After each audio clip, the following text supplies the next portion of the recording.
Yang kedua soal tender ini problem berat ini, problem berat. Penjenengan yang bekerja di kontraktor nggak mungkin menghindari ini, nggak mungkin menghindari lobby dan suap. Susah itu. Nek gak iso iki ya gak melok tenan.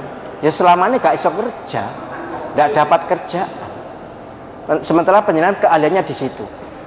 Ikut larut pada kebiasaan ini jelas tidak boleh, tapi tidak larut kita juga tidak punya pekerjaan dan kita juga butuh kerja. Jadi gini caranya. Tender ya tender, lobby. Kalau soal ini, soal apa namanya pesangon atau apa pelicin, pokoknya tender tolong Pak diloloskan ya diloloskan, kita saling tahu. Kalau sudah akrab nanti begitu, kalau belum kan mesti mencari dulu.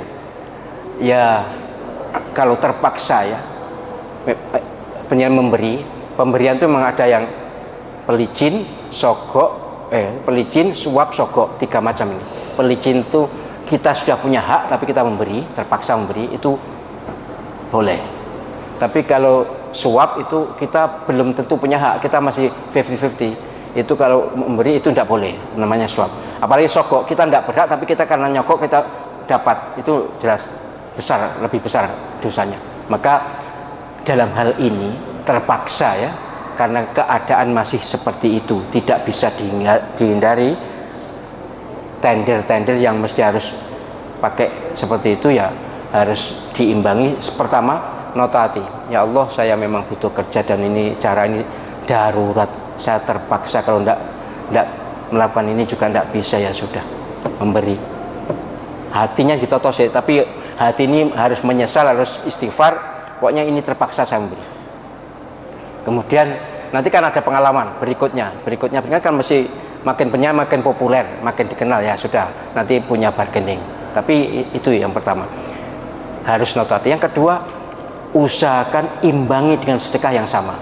Katalah penjenengan nyogok 1 juta, cobalah sedekah juga 1 juta. Lah ini uangnya dari mana? Ya sudah, pokoknya pikiran dewi wis. Nggak perkara duit dari mana, tapi dosa yang 1 juta ini bisa ditebus oleh pahala yang 1 juta ini, insya Allah. Nah ini uangnya saya ini juga uang bekas sogokan loh. Ya sudah wis, urusan dewi. Yang jelas usahakan itu loh, ayat wa'at bi'is sayyi'atal hasanata itu loh, itu Al-Quran loh. Ikuti perbuatan burukmu dengan perbuatan baik. Ojo buruk tok ngerak ngumpul dosa tok. Dosa ya dosa, tapi Gusti Allah SWT Maha maklum. Nah iki dosa tapi ikuti dengan perbuatan baik. Juga di samping sedekah ya tentu ya bagaimanapun jaga sholat, jaga semuanya lah, sudah jaga Islam ini. Dan niatkan bahwa jika saya nanti pekerjaan sukses, saya akan untuk katakan bangun apa, ikut bangun apa, selain sedekah awal tadi ya. Setelah berhasil saya mirip nazar. Syukur kalau penjenengan berani nazar ya, walaupun nazar itu tidak dianjurkan sebenarnya, tapi kalau sudah nazar kan menjadi wajib. Pokoknya nanti kalau proyek ini berhasil, saya akan ikut bangun Al-Qadar, saya beri uang 100 juta misal, tapi bagusnya itu. Jadi langkah terpaksa. Saya sudah tahu banyak yang konsultasi saya secara pribadi begitu tuh, orang-orang baik itu. Tetapi orang-orang baik ini tidak melakukan seperti itu, ya kalah tenan. Dan itu yang ngerjakan ya mereka yang brutal-brutal itu.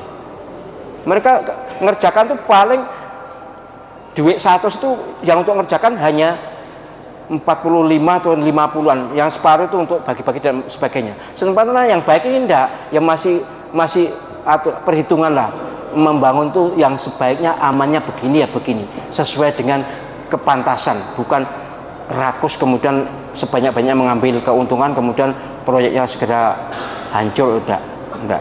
Jadi tolong penjenengan juga bisa menjadikan penghasilan untuk ini digunakan untuk kebaikan. Gitu nggih? Memang berat.